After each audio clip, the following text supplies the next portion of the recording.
काफिर। चैप्टर 6। गांव वहां से ज़्यादा दूर नहीं था। गांव की सीमा में प्रवेश करते ही जाने रीमा को क्या सूझा तो पपिंदर जुनेजा से मुखातिब हुई। अंकल, आप घायल युवक को मुखिया के यहाँ ही ले जाना है। युवक चूंकि गांव का ही है, वो देख लेंगे कि उन्हें क्या और कैसे करना है। वो तो ठीक है। चलते चलते तनिक ठिठके पपिंदर जुनेजा। रीमा की ओर देखते हुए कहा, पर चल तो साथ में तुम भी रही हो फिर। नहीं अंकल, मैं यहाँ से वापस जाती हूँ। लेकिन कहाँ? चेहरे और लहजे दोनों में ही आश्चर्य था।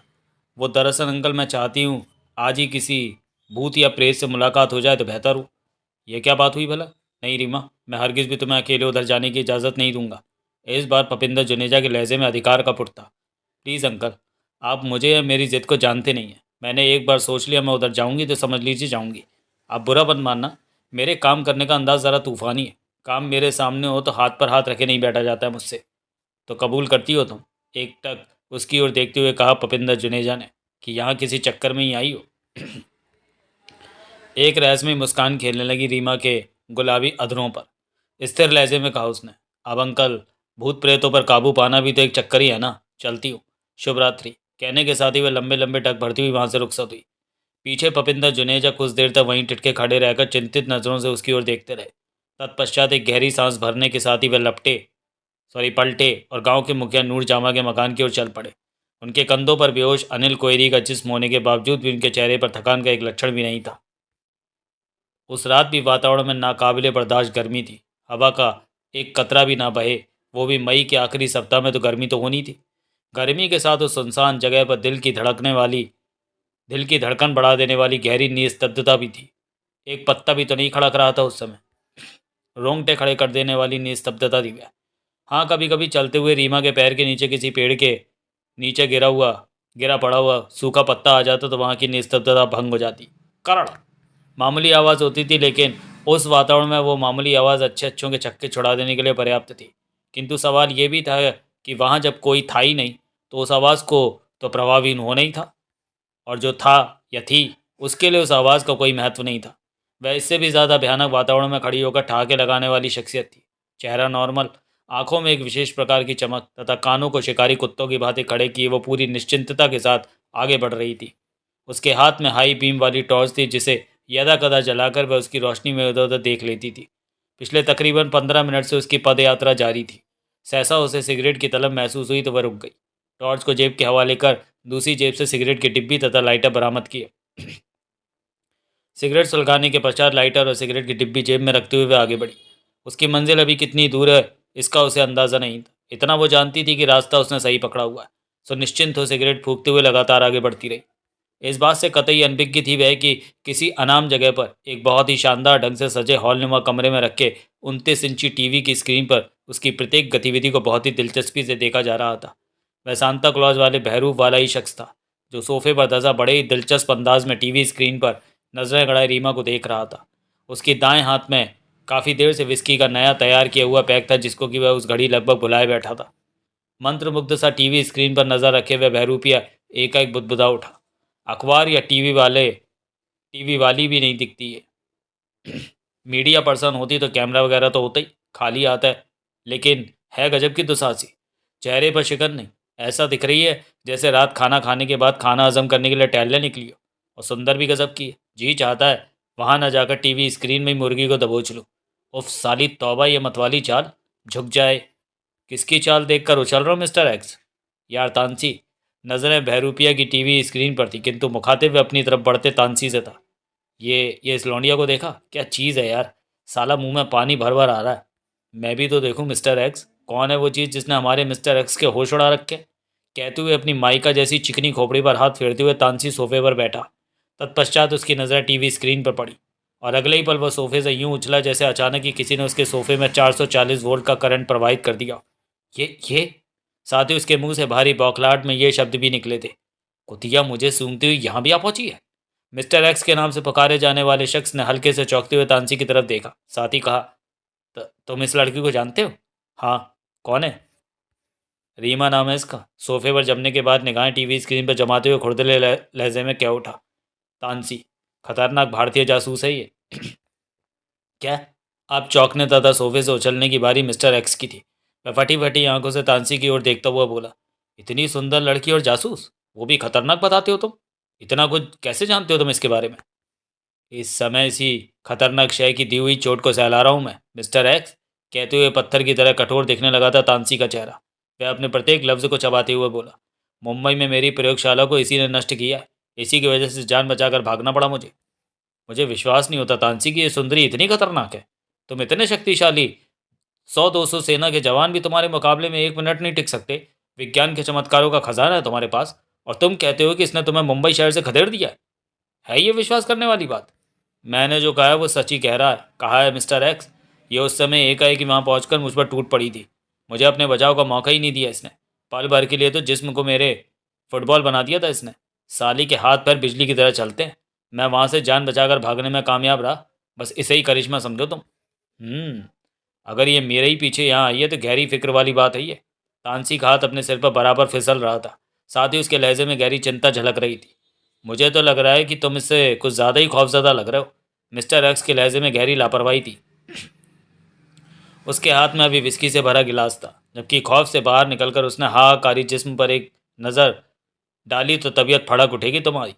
मेरी तरह तुम्हारी भी इच्छा होने लगेगी तुरंत ही इसे यहाँ लाकर इस बेपनाह हुस्न से अपनी रात रंगीन की जाए। मिस्टर एक्स, तानसी के खुरदरे लहजे में हल्की घुर्राहट भी शामिल थी।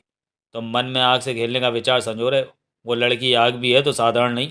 हाथ लगाते ही भक्क से उड़ जाओगे। तुम्हारी बेवकूफ़ी भरी चाहत की राख भी नहीं मिलनी तुम्हारे चाहने वालों को। मुझे लग रहा है तुम इसके खौफ में कुछ ज़्यादा ही गिरफ्तार हो। विस्की का गिलास एक सांस में खाली कर दिया मिस्टर एक्स ने। आस्तीन से मुंह पहुँचते हुए कहा, और अब मेरी भी हवा ख़राब करने में लगे हो।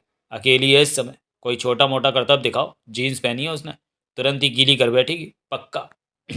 ठीक है मिस्टर एक्स। तानसी के चेहरे पर ज़माने भर की गंभीरता कुंडली मारे हुए थी। तुम देखना, मैं अपने तरकश के सारे तीर एक एक करके आजमाऊंगा। जहाँ तुम्हें यह हार मानती दिखे मुझे बताना। बेहोश करके यहीं मंगवा ली जाएगी।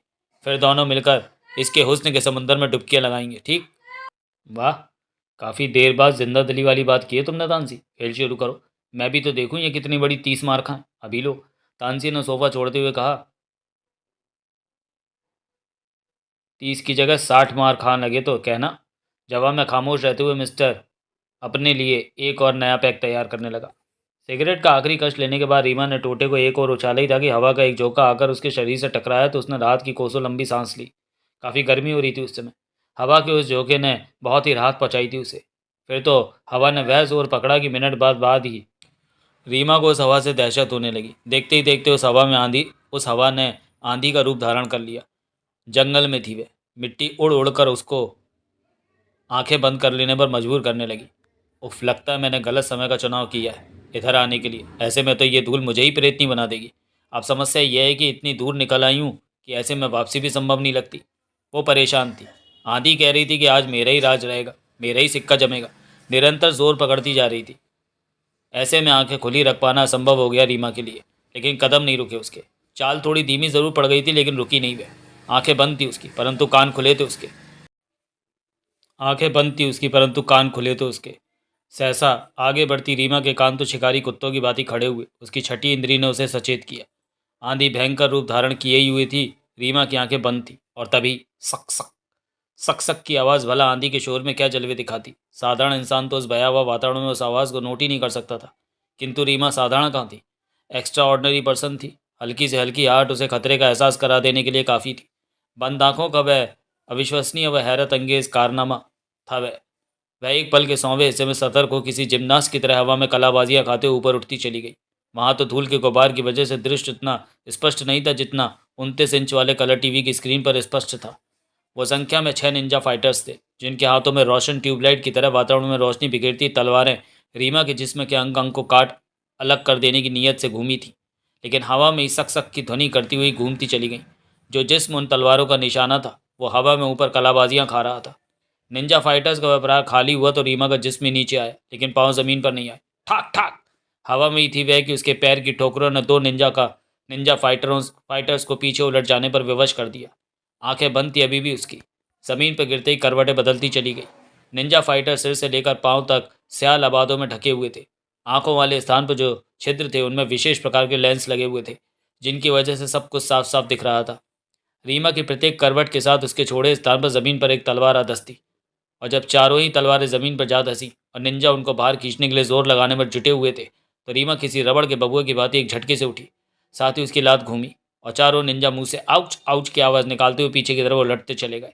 तभी पहले वाले दो निंजा जो कि अब तक संभल चुके थे, कंठ से डरावनी आवाज़ें निकालते हुए उस पर आक्रमण कर बैठे। हवा में फिरकनी की तरह घूमते हुए रीमा ने उनके प्रहार को विफल तो किया ही, साथ ही उसके हाथों के शिकंजों में उन दोनों की तलवारों वाली कलाइयाँ आ गई। वो एक अनूठा करतब था। दोनों निंजा फाइटर्स की कलाइयों को एक विशेष अंदाज में झटका देने के साथ ही अपने दोनों पाँवों को ज़मीन पर चौड़ाती हुई वहीं बैठती चली गई। जोखिम भरा करतब था वह। खुद की जान को भी खतरा हो सकता था, खासकर तब जबकि उसकी दोनों आंखें बंद थीं। मात्र एक लम्हा ही हुआ था और वो भी उसका सिर अभी तलवार की धार से मात्र 1 ही सेंटीमीटर नीचे हुआ था कि दोनों निंजा फाइटर्स की तलवारें उसके बालों को रगड़ती हुई आपस में एक दूसरे के सीनों में पेवस्त होती चली गई। मार्वलेस। टीवी की स्क्रीन पर नजरें जमाए बैठे मिस्टर एक्स के मुंह से बेसाख्ता ही निकल गया वो शब्द। अभी आगे आगे देखो होता है क्या। तानसी का हाथ अपने सिर पर ही रेंग रहा था। हो चाहे जो तानसी, मज़ा आ रहा है इस खेल में। अपने हिंदुस्तान में ऐसी शख्सियत भी है, मैं सपने में भी नहीं सोच सकता था। अरे रे, ये तो। आगे वह कुछ नहीं कह सका। फटी फटी आंखों से टीवी स्क्रीन की ओर ही देखता चला गया। रीमा जैसे पाँव को फैलाती हुई बैठी थी, बिल्कुल उसी अंदाज में पाँव से गुड़ती हुई ऊपर उठी। निंजा फाइटर्स के जिस्मों में धसी तलवारें खींचकर सामने से आ रहे दो और निंजाओं की ओर उछाल दी। सक सक। दोनों तलवारें खतरनाक अंदाज में आगे बढ़ रहे निंजाओं को गालों में उनके नरखरे काटती हुई आर पार हो गई। बेचारे बिना चीखे ही बिना तड़पे ही जमीन पर गिरने से पहले ही प्राण गंवा बैठे थे। बाकी बचे दो निंजाओं का ऊपरला माला खाली था। तभी तो उन्होंने अपने चार साथियों के साथ बीती से सबक नहीं लिया था। हुआ हुआ जैसे भयानक आवाज़ें निकालते हुए रीमा की ओर दौड़ पड़े, जो कि उस समय सिगरेट मुंह में फंसा चुकने के बाद लाइटर जलाने का उपक्रम कर रही थी। आंधी की वजह से लाइटर जलता तो था किंतु तत्काल ही बुझ जाता था।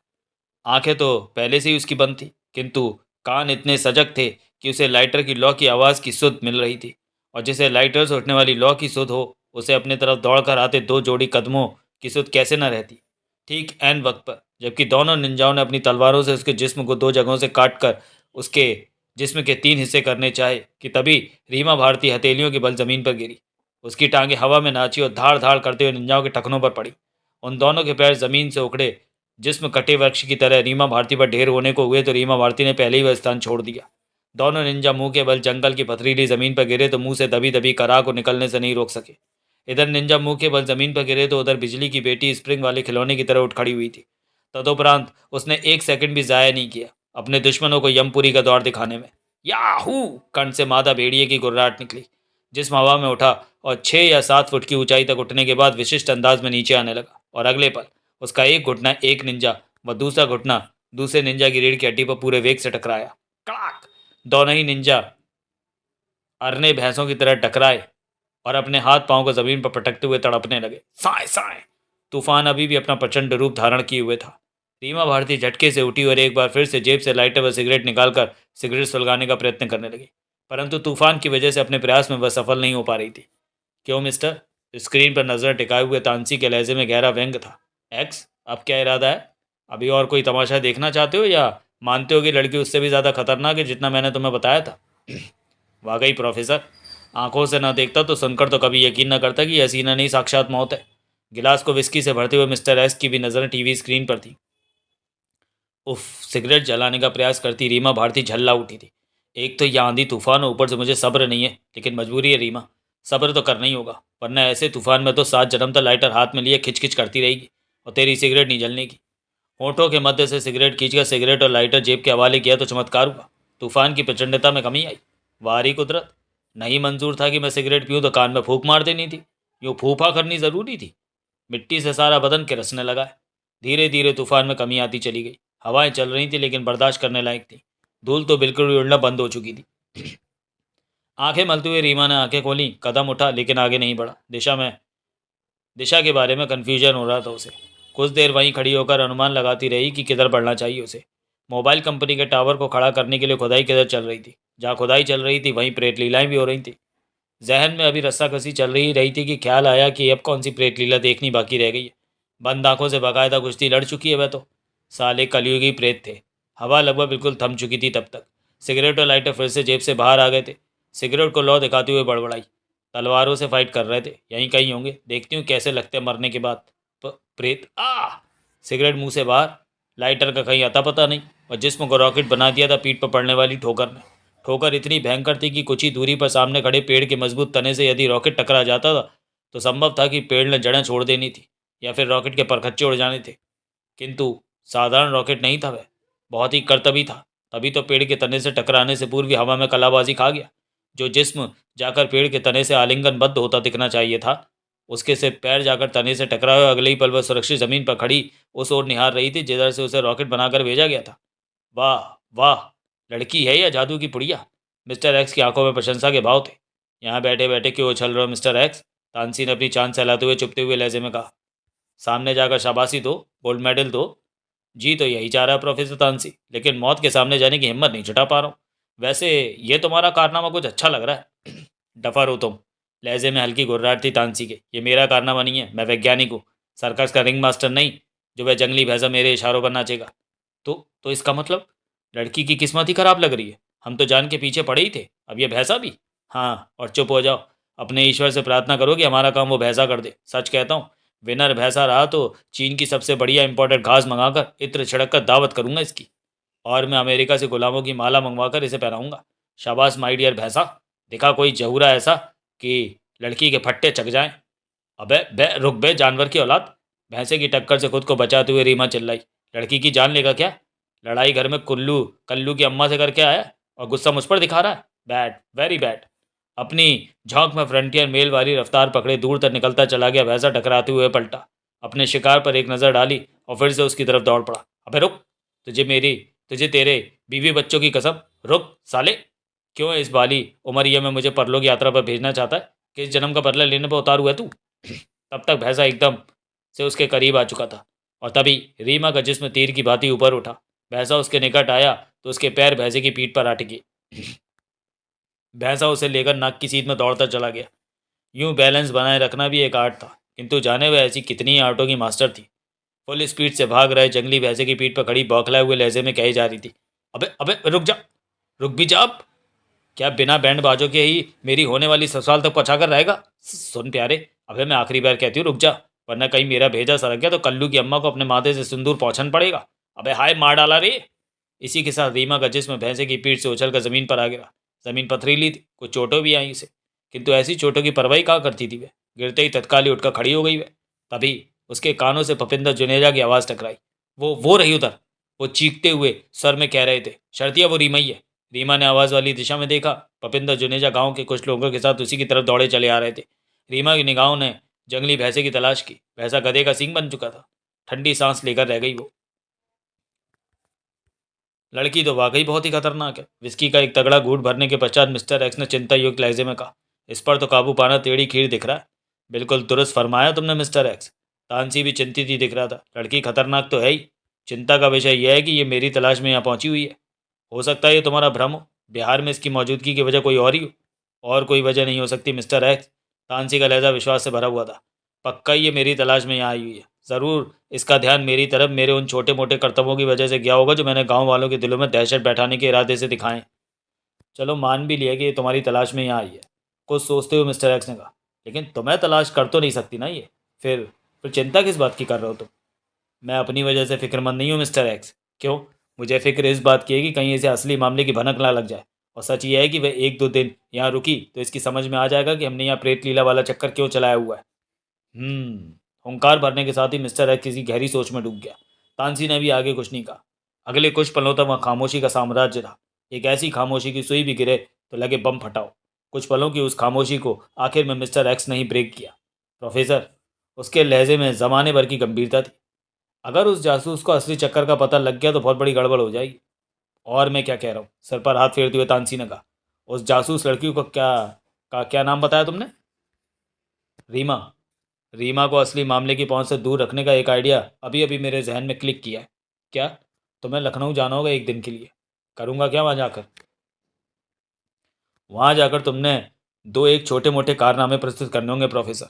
हासिल? इससे ये साबित होगा कि तुम तभी से लखनऊ में ही हो, तुमने कभी वो शहर छोड़ा ही नहीं। समझ गया मैं। वास्तव में तुम्हारे भेजे में दिमाग नाम की वस्तु है। लखनऊ में एक बार फिर से मेरी उपस्थिति की भनक ही इस जासूस को यहाँ से वापस लखनऊ लौटने के लिए विवश कर देगी। Exactly professor. तुम्हारी सोच अनुसार यदि रीमा वास्तव में तुम्हें ही सूंघते हुए वहाँ पहुंची है तो लखनऊ में तुम्हारे नए कारनामे की खबर खबर उसे वापसी का टिकट कटाने के लिए मजबूर कर देगी। बढ़िया, मैं कल शाम तक लखनऊ में हूँगा। उसके बाद मिस्टर एक्स खामोशी रहा। उसे कुछ बोलता ना बगैर तानसी ने हाथ आगे बढ़ाकर सेंटर टेबल पर पड़ी चौथाई भरी जॉनी वॉकर ब्लैक लेबल की बोतल उठाई और उसे मुंह से लगाकर उसे खाली करने में मशगूल हो गया। अब तुम ही बताओ रीमा, मैं क्या करता? घायल युवक को लेकर जैसे ही मैं मुखिया के यहाँ पहुंचा, उसने पहले तो पूछा कि ये मुझे कहाँ मिला। जवाब में मुझे बताना पड़ा कि घायल हमें कहाँ और किन हालातों में मिला। सब कुछ जानने के बाद हमारे मेज़बान ने गोली की तरह छूटते ही सवाल किया, तो तुम्हारे बारे में मरता क्या ना करता? तुम्हारे इरादों के बारे में बताना पड़ा और उसका लेक्चर भी सुनना पड़ा। लेक्चर झाड़ने के बाद घायल के लिए उसने गाँव के डॉक्टर को बुलाया। उसके बाद गाँव वालों को जगह जगह कर इकट्ठा किया और निकल पड़े हम तुम्हारी तलाश में। ओह! पपिंदर जुनेजा की बात सुनने के बाद गहरी सांस लेते हुए रीमा ने कहा, मैंने तो सोचा कि आप ही को मेरी फिक्र हुई, तो सच पूछो तो फिक्र तो कर ही रहा था मैं तुम्हारी। तुम्हारी असलियत जानने के बाद भी फिक्र थी मुझे। क्यों अंकल, मैं कोई मिट्टी की बनी दिखती हूँ आपको? सिगरेट सुलगाने के बाद उसका कश लेकर धुआं उगलते हुए रीमा भारती ने कहा था, नहीं, मुझे पता है तुम स्टेनलेस स्टील से भी मजबूत धातु की बनी हो। तुम अकेले अमेरिकी फ़ौज से टक्कर लेने निकलती तो भी मुझे तुम्हारी तनिक भी चिंता नहीं होनी थी। बोलो, अब ये बोलो कहाँ से आ गया अंकल? भूपिंदर जुनेजा की बात को बीच में ही शहीद करते हुए रीमा भारती ने कहा, मेरा ये बोलो भूत प्रेतों की जड़ें खोद कर निकलता है। भूपिंदर जुनेजा का लहजा इस बार अत्यंत ही शुष्क था। रीमा बेटी, तुम कितनी भी बड़ी तोप हो, पर भूत प्रेतों के सामने तुम्हारी दाल नहीं गलने वाली। तो फिर इसका मतलब है अंकल, लहजे में शरारत थी रीमा के। आप अभी रीमा को ठीक से नहीं जानते। भूत प्रेतों के सामने रीमा दुनिया की सबसे बड़ी प्रेतनी है। सच कहती हूँ, आंधी की वजह से आंखें तो बंद थी मेरी उस समय, लेकिन फिर भी प्रेतों की आठों के आधार पर पूरे विश्वास से कह रही हूँ कि वो 6 भूत थे। सबको ही प्रेत योनि से मुक्ति दिलाकर आई हूँ। क्या मतलब? चौंकते हुए प्रश्न किया पपिंदर जुनेजा ने। मुस्कुराते हुए रीमा ने प्रश्न का जवाब दिया। उसकी पूरी बात सुनने के बाद पपिंदर जुनेजा अवाक नजरें ही नहीं हटाई गई उसने रीमा के चेहरे से। तो तुम, पल भर बाद वो हकलाते हुए बोला, सच कह रही हो? वो भूती थे कि और कौन हो सकते हैं वहाँ? एक तो रात का समय, वो भी उस वीराने में। वे चोर डाकू होते तो पहले मेरा हाल चाल लेते, जेब का माल कब्जाते, उसके बाद अगला कदम निर्धारित करते। लेकिन वो तो भूत थे, उन्हें नकदी से क्या मतलब? सीधा ही अपनी जमात में खड़ा करने की कोशिश में जुट गए थे। उनकी लाशें तो वहीं होंगी। भूपिंदर जुनेजा के चेहरे पर अविश्वास की परछाइयाँ गर्दिश करती साफ नजर आ रही थी। अब इसके बारे में मैं यकीन के साथ कुछ नहीं कह सकती अंकल। आप कहेंगे तो सुबह देखने के लिए चलेंगे, मॉर्निंग वॉक भी हो जाएगी। और सच पूछो तो मैं भी जीवन में पहली बार ही भूतों की लाशें देखूंगी, वो भी देखने को मिली तो। क्यों नहीं मिलेंगी देखने को? रात में कहाँ गायब हो जाएंगी वो लाशें? उफ अंकल, आप समझते क्यों नहीं? आखिर वो भूतों की लाशें हैं। जब भूत ही कभी किसी मानव को नहीं दिखते तो उनकी लाशें देखना तो थोड़ा मुश्किल होगा ही। कुछ भी हो, चलेंगे सुबह ज़रूर। Okay uncle. सिगरेट के टोटे को एस्ट्रे में मसलते हुए रीमा भारती ने बात को समाप्त करने के इरादे से कहा, फिलहाल तो मुझे नींद आ रही है, सुबह अपने आप मेरी नींद खुलने से रही। जगा दोगे तो चली चलूंगी आपके साथ, अन्यथा तो मैं जगा दूंगा तुम्हें। Okay uncle, good night. चारपाई पर लेटने के साथ ही करवट बदल ली थी रीमा भारती ने। गहरी सांस लेते हुए पपिंदर जुनेजा ने कमरे की लाइट ऑफ की और एक दूसरी चारपाई पर लेट गए, किंतु उनकी आंखों में अभी नींद का नामो निशान तक न था। सुबह 5:30 बजे ही उन्होंने जगा दिया था रीमा भारती को। एक बार की तो रीमा ने करवट बदलकर सोने की कोशिश की, लेकिन उसे जगाकर ही माने पपिंदर जुनेजा। उठकर बैठती ही पहले सिगरेट सुलगाई, फिर आंखें मलते हुए बोली, चलिए अंकल, आपको भूतों की लाशें देखनी है ना, दिखाती हूँ। दोनों कमरे से बाहर निकले। बाहर दरवाजे पर ताला लगाया गया और टहलते हुए वे एक और को बढ़ने लगे। रीमा भारती सिगरेट के कश लगाते हुए खामोश थी, और उसकी खामोशी पपिंदर जुनेजा को खल तो रही थी, लेकिन फिर भी वे भी चुप्पी साधे रहे। परंतु ज़्यादा देर तक चुप ना रह सके वे। जुबान में खुजली जो हो रही थी। तो तुमने रात बताया था, उनका कहने का अंदाज़ा ऐसा था मानो मैं मन ही मन डर रहा हूँ कि सिगरेट के कश लगाने में तल्लीन रीमा भारती उनके टोकने पर खफा ना हो जाए। भूतों ने तुम पर तलवारों से आक्रमण किया था? ये सच है।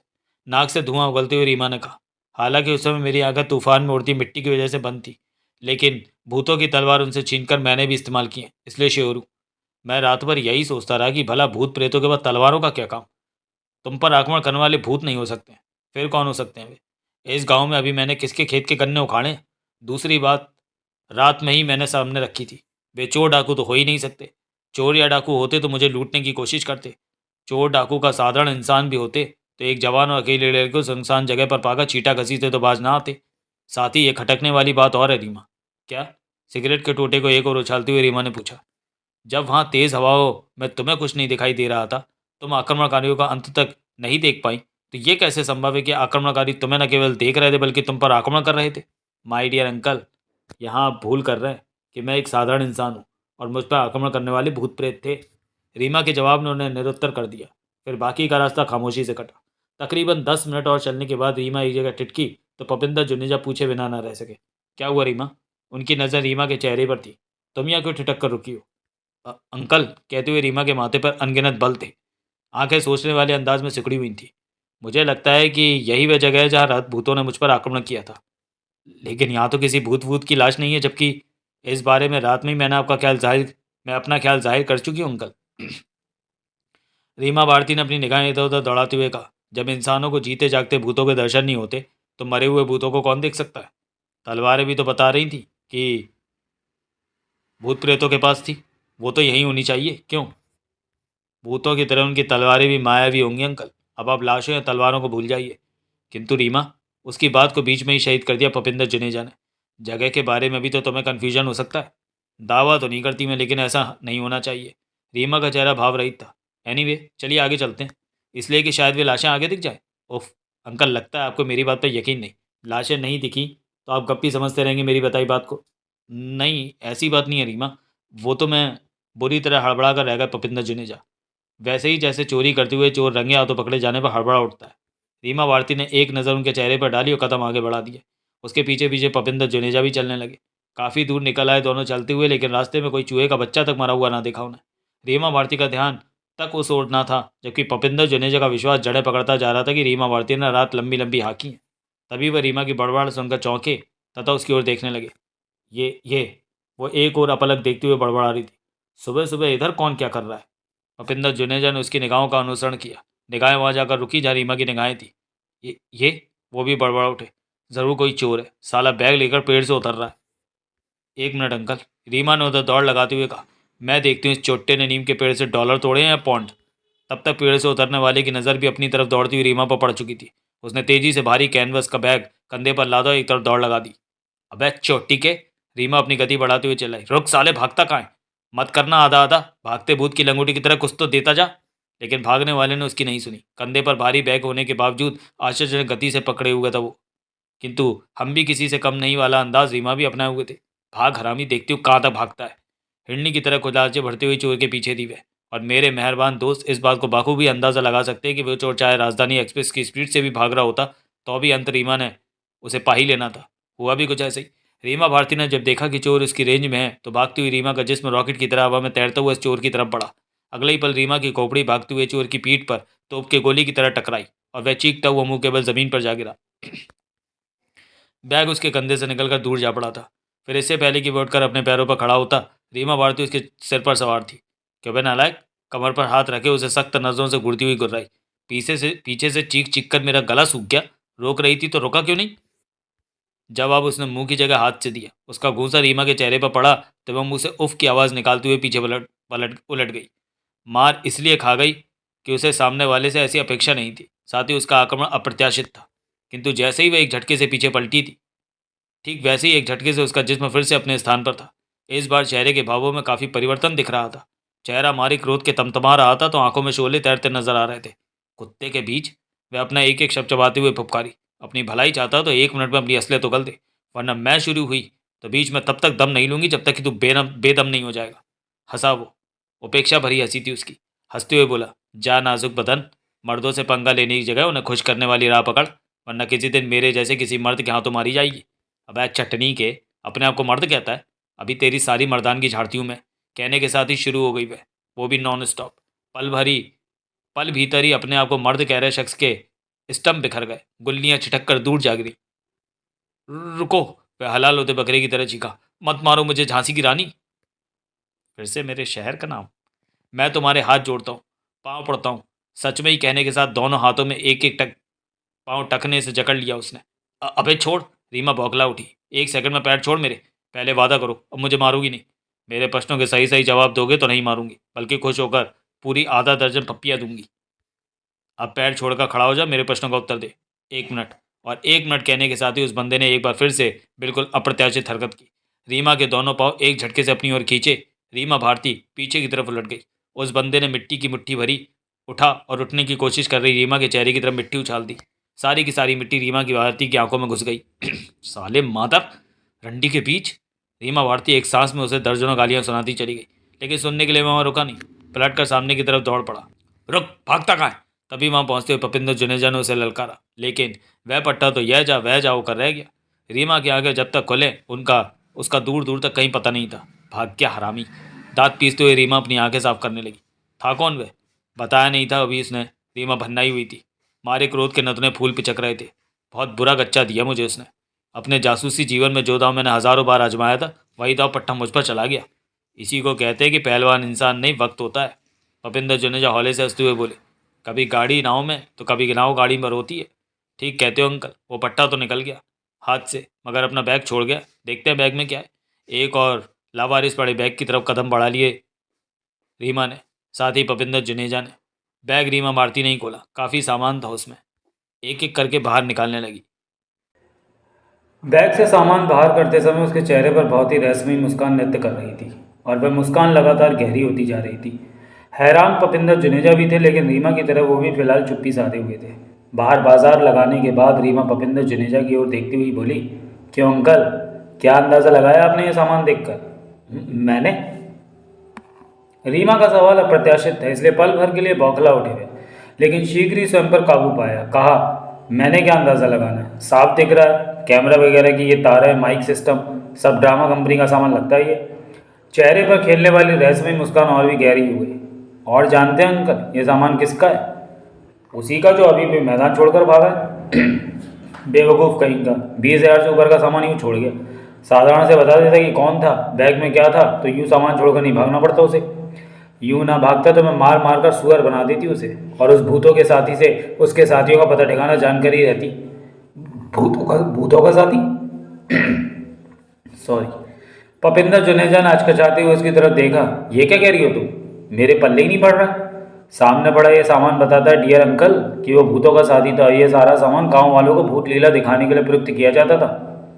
मैं अब भी नहीं समझा। उम्र ज़्यादा हो रही है ना? खोपड़ी सहलाते हुए भूपेंद्र जुनेजा के माथे पर ढेरों बल थे। समझाती हूँ। ये कैमरा भूतों ने यहाँ नज़र रखने के लिए लगाया हुआ था, ताकि जैसे ही इधर कोई आए, गांव वाला या बाहरी, तो वो उसे भगाने के लिए प्रेत लीला शुरू कर सके। और ये जानते हैं क्या है? क्या है? ये वो प्रोजेक्टर है जिससे 3D किरणें संचालित की जाती हैं। पहले दिन गांव वालों ने जो भूत प्रेतों का नाच देखा, वो वास्तव में 3D किरणों का कमाल था। और वो खून की बारिश? भूपेंद्र जुनेजा के चेहरे पर हैरानी की एक मोटी परत थी। खून की बारिश के साथ मरे चूहे, सांप, कॉकरोच, वो सब? ये फव्वारा नज़र नहीं आ रहा आपको? ये देखिए, इस पर खून या लाल रंग भी नज़र आ रहा है। जैसे फिल्मों में नकली बरसात फिल्माई जाती है, उसी तरह यहाँ कुछ हिस्से पर नकली खून की बारिश भी हुई। रही बात चूहों कॉकरोचों की बरसात, तो वह भी बड़ी बात नहीं है। जो ये सब कर सकता है, वो चूहे कॉकरोचों की बरसात भी करवा सकता है। बात तुम्हारी कुछ कुछ पल्ले पड़ने लगी है। जो ये सब कर रहा है उसका मकसद क्या है, ये बाद में पूछूंगा।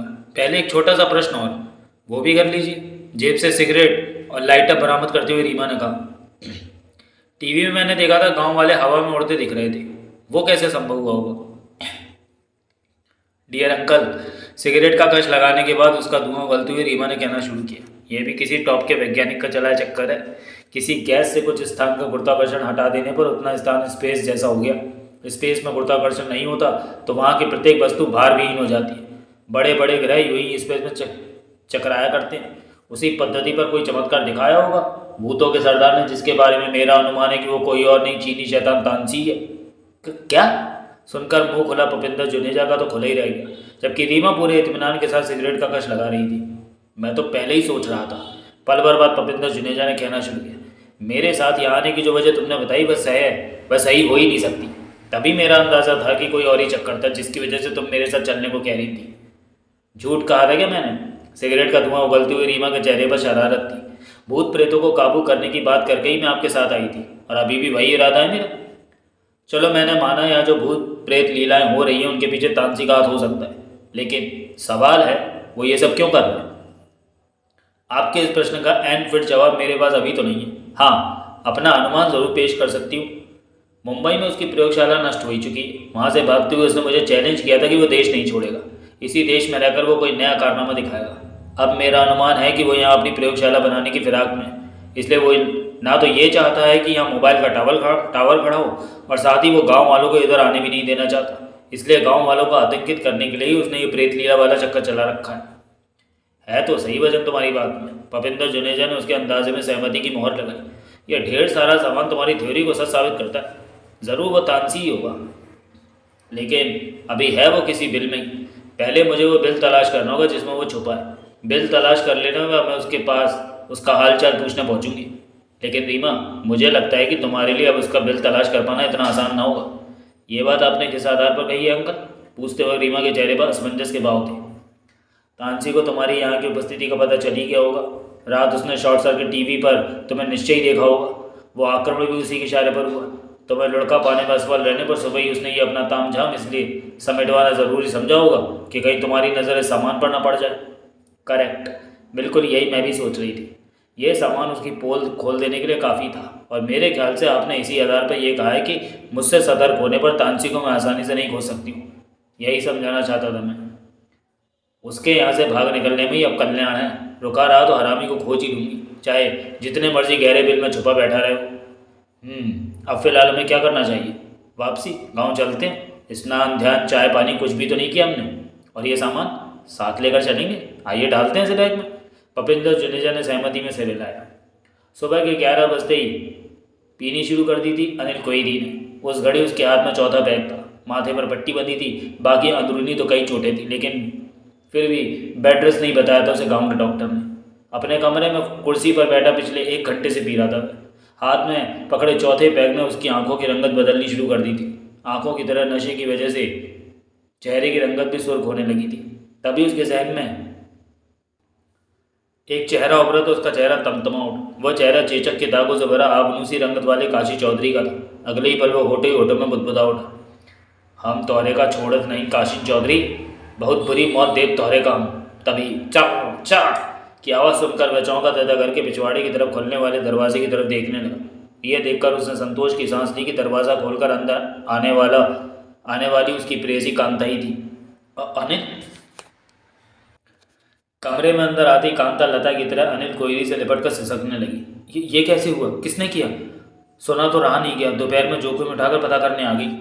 अच्छा किया जो इस समय आ गई। तो तुम्हारे इस तरह लिपटने से मुझे काफ़ी राहत मिली है। अंदरूनी चोटों का दर्द भी छूमंतर हो गया जान पड़ता है। कहने के साथ ही अनिल ने कांता को कसकर भींच लिया। तुम भी ना अनिल।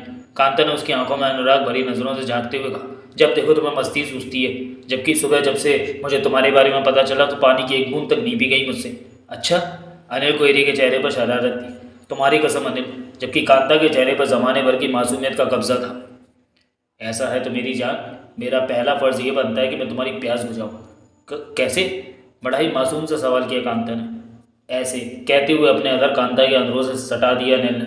छिटक कर अलग हो गई कांता उससे। हद हो गई तुम्हारी तो। चेहरे पर बनावटी गुस्सा प्रकट करते हुए बोली। हालत देखो अपनी, इतनी चोटों के बाद भी वही हरकतें। क्या करूँ जाने मन। ठंडी सांस भरते हुए कुर्सी से उठा। तो मैं देखता हूँ तो पागल उठता हूँ। अपने आप पर कंट्रोल ही नहीं रहता मेरा। तो कंट्रोल करना सीखो ना हुजूर। अभी से आदत डालोगे तो सही रहेगा, वरना शादी के बाद तो तुम मुझे कोई काम ही नहीं करने दोगे घर का। शादी के बाद की बात शादी के बाद देखी जाएगी डार्लिंग, लेकिन अभी तो मीठे का मन कर रहा है। तो ठीक है मैं चलती हूँ। मेरे पीछे तुम हलवाई की दुकान जाकर खूब छक्कर मीठा खाना।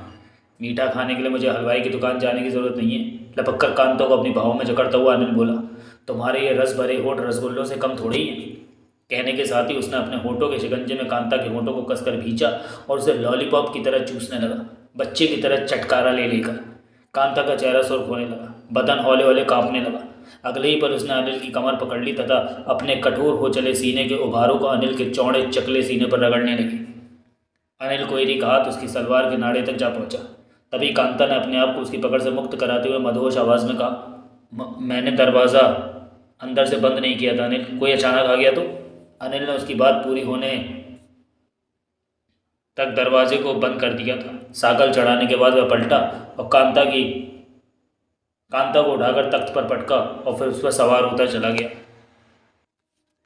1 घंटे बाद अनिल कोयरी राजेंद्र अडवाणी के सामने बैठा हुआ था। कांता उसके घर से पिछवाड़े वाले रास्ते से बाहर निकली थी कि अडवाणी का नौकर भूरा उसे बुलाने आ पहुंचा था। तैयार होकर वह अभी कुछ देर पहले ही गेस्ट हाउस पहुंचा था। दोनों गेस्ट हाउस की बैठक में थे। उसके कुर्सी संभालने के बाद कुछ देर तक दोनों में से कोई कुछ नहीं बोला था। उसके बाद वार्तालाप का सूत्र अपने हाथ में रखते हुए राजेंद्र अडवाणी ने कहा, रात तुम्हारे पर हुए आक्रमण की खबर मुझे सुबह होते ही मिल गई थी। मलंग देवान बता गया था मुझे।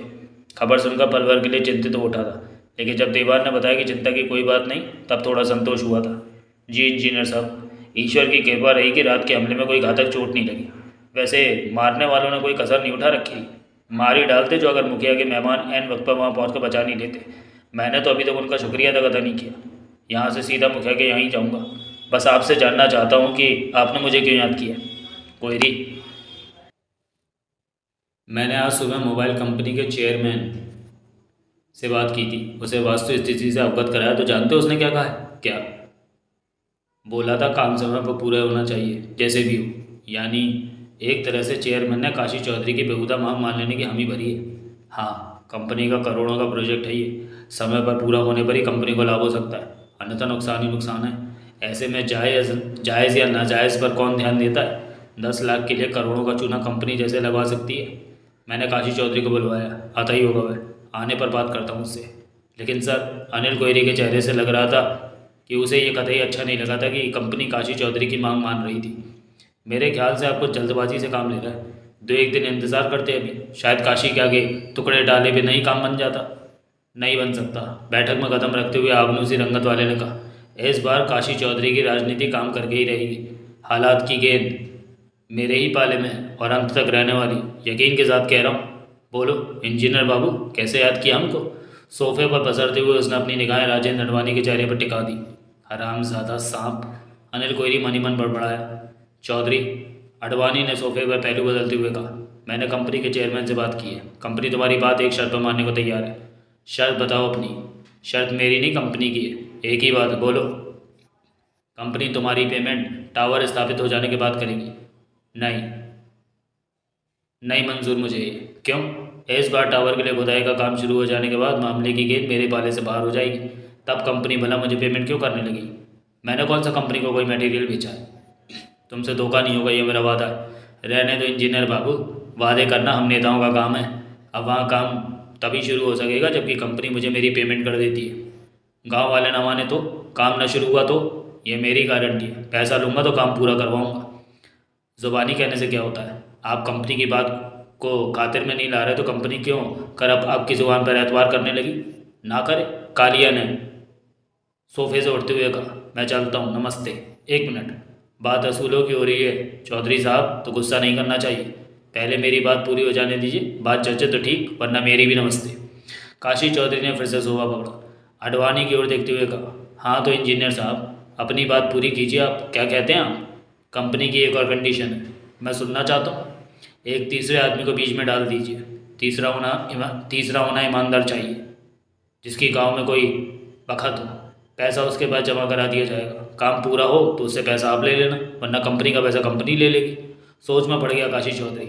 अडवाणी ने नौकर को आवाज़ लगाकर 3 कप चाय लाने को कहा।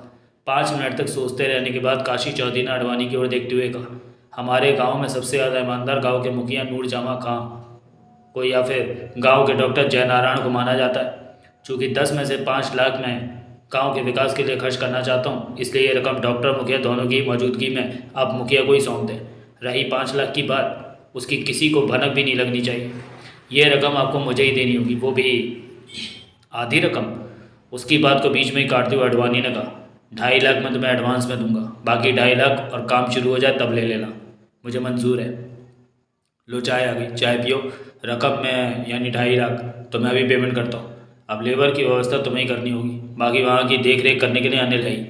अनिल के नाम पर काशी चौधरी के चेहरे पर नागवारी के भाव परिलक्षित हुए, लेकिन उसने जुबान से कुछ नहीं कहा। सेंटर टेबल पर रखी चाय की 3 प्यालियों में से एक प्याली उठाकर चाय के घूंट भरने लगा। राजेंद्र अडवाणी तथा अनिल ने भी चाय के प्याले उठा लिए और चाय की चुस्कियाँ लेने लगे।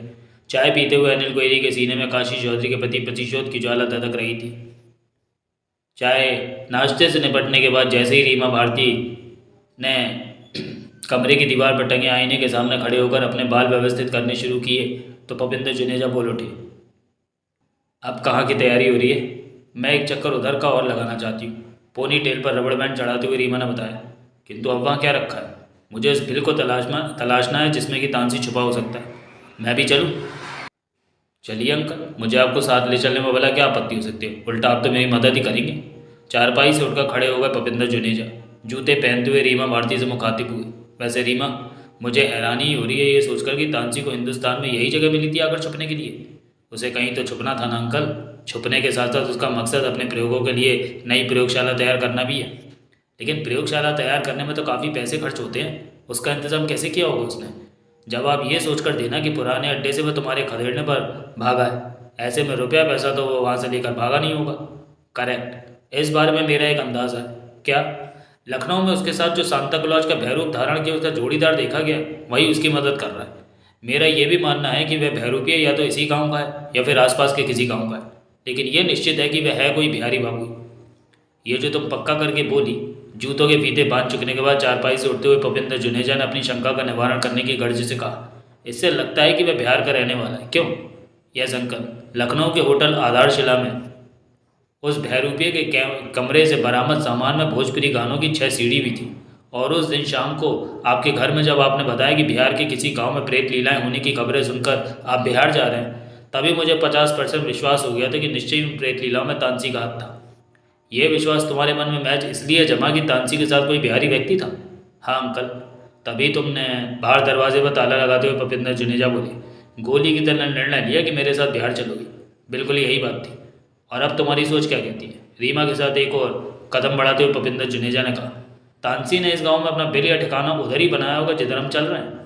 हालात तो यही बताते हैं। साले ने ये प्रेत लीला वाला ड्रामा इसलिए रचा कि गांव वाले डर जाएं, और इस हद तक डर जाएं कि उधर का रुख दिन में भी ना करें, ताकि वह वहीं अपनी प्रयोगशाला तैयार कर सके। और क्या, इतना बखेड़ा खड़ा करने की और क्या वजह हो सकती है? प्रयोगशाला ना बनानी हो तो रूप बदलने में माहिर है ही, कहीं भी रूप बदल कर आराम से रह सकता है। दुरुस्त फरमाया तुमने, खाली सिर छुपाने के लिए इतना बखेड़ा करने की उसे कोई ज़रूरत नहीं थी। चलो, यहाँ आने से तुम्हें कुछ हासिल होने की उम्मीद है, मेरा आना तो बेकार ही रहा। क्यों? आपका आना क्यों बेकार रहा अंकल? आपने गांव वालों से यहाँ बीते दिनों ही प्रेत लीलाओं के किस्से सुनकर कहानी ही तो लिखनी थी। मैं तो कहती हूँ कि कल से, बल्कि अभी से कलम घिसनी शुरू कर दीजिए। जो जो हो रहा है सब कुछ सिलसिलेवार लिखते जाइए। मुझे उम्मीद है कहानी का क्लाइमेक्स इतना ज़ोरदार होगा कि आपकी वाह वाह हो जाएगी। आइडिया बुरा नहीं है तुम्हारा, मैं शाम से लिखना शुरू कर दूंगा। जब आपकी किताब छप जाए तो उसकी एक प्रति मुझे भी भेजना अवश्य। तब तक वे लोग वहाँ पहुँच चुके थे जहाँ मोबाइल के टावर को खड़ा करने के लिए गड्ढा आधे के करीब खुदा पड़ा था। रीमा एक जगह ज़मीन पर बैठकर ज़मीन से कान लगाकर कुछ सुनने की कोशिश करने लगी। भूपेंद्र जुनेजा उसे ऐसा करते देख हैरान हो रहे थे।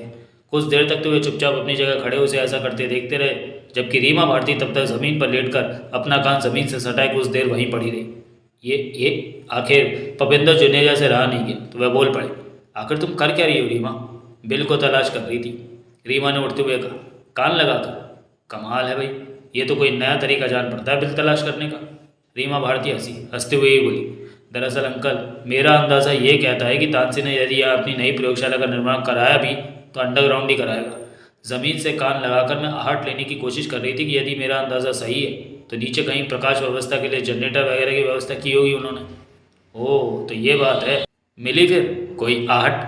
नहीं, निराशा भरी सांस ली रीमा ने। आइए, सामने गड्ढा नज़र आ रहा है, चलकर गड्ढे में भी झाँकते हैं। भूपेंद्र जुनेजा सहमति में सिर हिलाते हुए उसके साथ साथ चलने लगे। अगले ही मिनट वे गड्ढे के नज़दीक थे। गड्ढा तो खाली दिख रहा है, गड्ढे के अंदर झाँकते हुए भूपेंद्र जुनेजा ने कहा, और इसमें क्या हो सकता है भला? रीमा की नज़रें गड्ढे में कुछ तलाशती नज़र आ रही थी। मुझे क्या पता, यहाँ तुम मुझे लाई हो, तुम ही जानो इसमें क्या हो सकता है या क्या होना चाहिए। मुझे तो इस गड्ढे में तानसी की तलाश है, गड्ढे में कूदते हुए रीमा ने कहा। ऊपर से नज़र नहीं आ रहा, अंदर से देखती हूँ। जैसे तानसी कोई इंसान नहीं सुई हूँ। भूपेंद्र जुनेजा के लहजे में व्यंग था। सुई ना सही अंकल, वो साला टकलू प्रेत तो है ही, जीता जागता प्रेत। कहते हुए वो गड्ढे की दीवारों को बारी बारी से थपथपा कर देखने लगे। चारों दीवारों को थपथपा कर देखने के बाद उसके चेहरे पर निराशा झलकने लगी थी। वो गड्ढा कोई 7 फुट गहरा था। निराश होने के बाद उसने उससे बाहर निकलने की सोची ही थी कि उसके कानों से भूपेंद्र जुनेजा की चीख टकराई तो वह बुरी तरह चौंक उठी। क्या हुआ अंकल?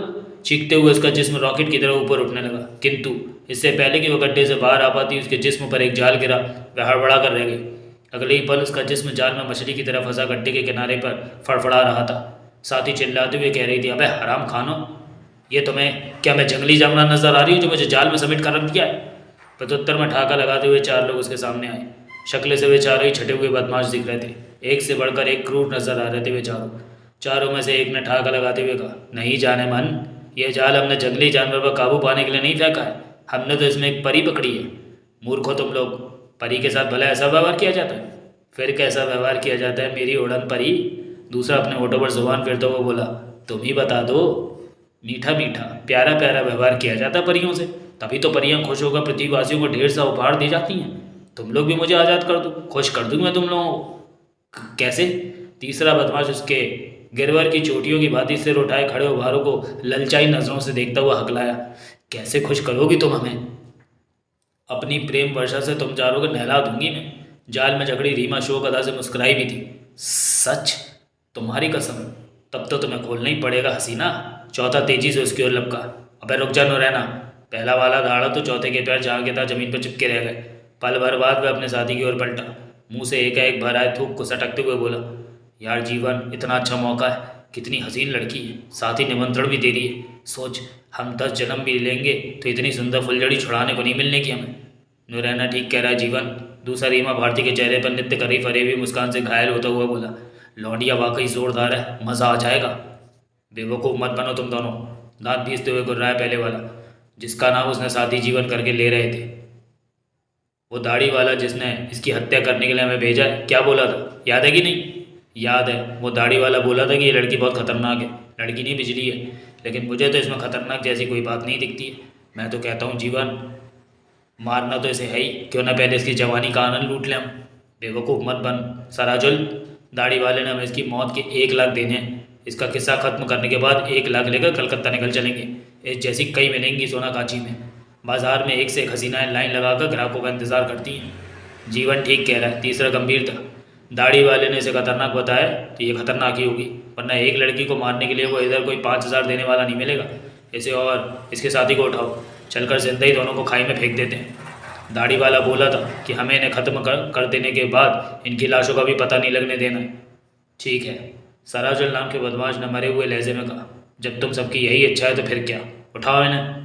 लड़की वाला जाल मैं उठाता हूँ, इसके साथी को नौरैना उठा ले। जब ये हमारे मुकद्दर में है ही नहीं तो चलो। कहने वाले ने रीमा वाला जाल उठाकर अपनी पीठ पर शक्कर के बोरे की तरह लाद लिया। उसकी देखा देखी उसके एक साथी ने बेहोश पड़े भूपिंदर जुनेजा के जिस्म को उठाकर कंधे पर लाद लिया। तदुपरांत बेचारों एक और बढ़ने लगे, खामोशी के साथ। रीमा कुछ देर तक तो अपने स्वभाव के विपरीत खामोशी रही, किंतु ज़्यादा देर तक वह खामोश नहीं रह सकी। अबे कसाईयों, मारने के लिए लेकर चल रहे हो तो कम से कम रागुजारी के लिए बीड़ी शीड़ी पिला दो। सराजुल नाम के बदमाश ने अपने लीडर जीवन की तरफ देखा, कुछ इस अंदाज में मानो पूछ रहा हो कि लड़की की फरमाइश पूरी की जाए या नहीं। उसके चेहरे पर लिखी इबारत पढ़ ली थी जीवन ने। मजबूती के साथ इनकार में अपना सिर हिलाता हुआ सपाट लहजे में बोला, भौंकने दे साली को। बीड़ी क्या ये जहर भी मांगे तो हमें इसकी नहीं सुननी है। हाँ, इसे खाई से नीचे फेंकने के बाद इसकी आत्मा कोई फरमाइश करती है तो सोचेंगे हम। हरामजादे कुत्ते कसाई, मुझसे पहले तुझे मौत आ जाए हरामी। मरने वाली की अंतिम इच्छा समझ कर ही बीड़ी पिला दो। रीमा चीखने चिल्लाने लगी। जवाब में बेचारों खामोशी से आगे बढ़ते रहे। अगले ही पल रीमा के होठों से भद्दी भद्दी गालियों का तूफान बह निकला। साथ ही उसकी उंगलियों के नाखूनों में छिपे ब्लेड के नन्हे नन्हे टुकड़े अपना काम भी करते जा रहे थे। उन चारों को इस बात की भनक भी नहीं थी। वे खामोशी से अपना सफ़र तय कर रहे थे। उनको इस बात का इल्म तक ना था कि वे अपनी मौत को कंधे पर उठाए हुए हैं। चौंका सिराजुल नाम का बदमाश जबकि रीमा उसके कंधे से लटक रहे जाल को काट कर टपक चुकी थी। ये क्या? वह बौखलाते हुए बोला, मेरा जाल अचानक हल्का कैसे हो गया? बौखलाते हुए उसने जाल आगे घसीटा तो सर ने रह गया। उसके साथ चल रहे जीवन ने भी देखा वैसा। कहाँ गई वो लड़की? चेहरे पर उसकी हवाइयाँ उड़ रही थी। लड़की नहीं उल्लू के पट्टों, पीछे से रीमा की आवाज़ आई, मैंने पहले कहा था परी हूँ मैं। चारों चिंकते हुए पलटे। रीमा अपने कपड़ों की धूल झाड़ रही थी। कहा था ना तब मैंने। वो कपड़ों से धूल झाड़ते हुए बोली, आज़ाद कर दो मुझे, खुश होकर उपहार बांटूंगी, प्रेम वर्षा करूंगी, लेकिन तब तुम लोगों ने नहीं सुनी मेरी। अब भुगतना मेरी ना मानने की सज़ा। पकड़ लो साली, पकड़ साली सिराजुलवा। दांत पीसते हुए गुर्राया जीवन नमक बदमाश। अब पहले इसकी कैंची के समान चल रही जुबान काटेंगे हम। तुम जुबान काटना उस्ताद। रीमा की ओर कदम बढ़ाते हुए सिराजुल की आंखें रीमा के हाहाकारी जिस्म पर थी। मैं तो अब कुछ और ही काटूंगा। साली लड़की नहीं रसमलाई है, कुतर कुतर कर हजम करूंगा। आगे के शब्द की जगह उसके मुंह से निकली जोरदार चीख। थोबड़े पर रीमा का फौलादी घूंसा टकराया था। सुअर की औलाद। अपना एक एक शब्द चबाते हुए रीमा ने कहना शुरू किया, आईने में कभी अपना चेहरा देखा तुमने? बाप ने भी कभी तुम्हारी रसमलाई खाई है जो तुम खाओगे? इसके बाप ने रसमलाई नहीं खाई होती तो ये कहाँ से आता? बदमाशों का सरदार कूद कर रीमा के सामने आता हुआ बोला, ये बात अलग है, इसके बाप ने तुम्हारे जैसे रसमलाई कभी देखी तक नहीं होगी, लेकिन हम चारों तो आज इस रसमलाई का स्वाद लेकर ही रहेंगे। तो फिर देर काहे को कर रहा है बच्चे? रीमा ने उसे कुछ करते हुए कहा, आजा चख ले इस रसमलाई को। ज़रूर जानी, कहने के साथ ही उसने रीमा पर छलांग लगा दी। नहीं जानता था वह नादान, सामने रसमलाई नहीं लोहे का चना था जो कभी मुंह तक में भी नहीं रखा जा सकता था उससे। एक और हल्का सा रखते हुए रीमा ने उसके पिछवाड़े पर जो किक रसीद की तो 4 फुट दूर जाकर मुंह के बल जमीन पर गिरा गया। उठने लगा तो देखा 4 दांत साथ छोड़ चुके हैं। गुर्राते हुए रीमा की तरफ पलटा तो बिल्कुल नर पिशाच लग रहा था वह।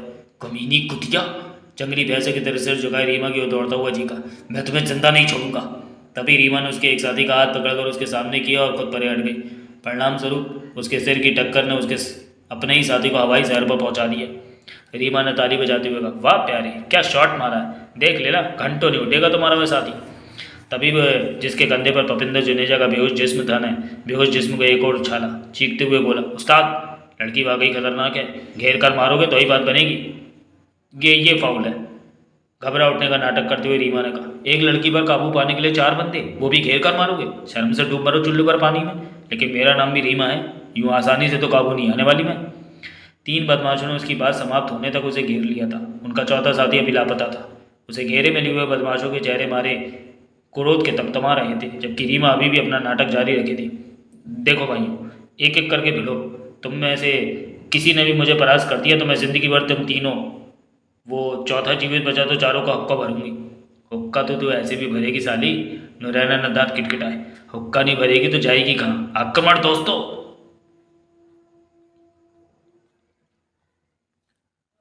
तीनों एक साथ बाजों की तरह झपटे उस पर, लेकिन अगले ही पल आपस में टकराए और एक दूसरे को आपस में ही गालियां बकने लगे। जबकि रीमा भारती दूर खड़ी कह रही थी, गलत बात है प्यारो, आपस में तो कभी नहीं लड़ना चाहिए। तेरी माँ की आंख, एक गुर्राते उसकी तरफ लपका।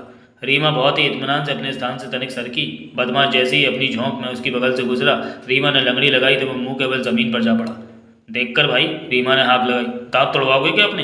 तभी बाकी के 2 बदमाशों ने भी उस पर छलांग लगा दी। वो हवा में ही थे अभी कि रीमा की लात घूमी और उन दोनों की चीखों ने स्तब्ध बड़े वातावरण को दहला कर रख दिया। तत्पश्चात रीमा गंभीर हुई। परिणाम यह निकला कि वे तीनों बदमाश चीखने वाली मशीन बनकर रह गए। 3 मिनट भी नहीं लगे जब वे तीनों जमीन पर पड़े गिड़गड़ा रहे थे। वे भी एक ही स्वर में, क्षमा देवी क्षमा, हम छोटे मोटे बदमाश उस दाढ़ी वाले बाबा के बहकावे में आकर तुमसे पंगा ले बैठे। हमें नहीं मालूम था कि एक लड़की के धोखे में हम मौत से टकराने जा रहे हैं। ज़रूर प्यारो, जब क्षमा मांग रहे हो तो क्षमा मिलेगी। पहले एक छोटे से प्रश्न का उत्तर दो, एक नहीं 2 पूछो, 100 पूछो।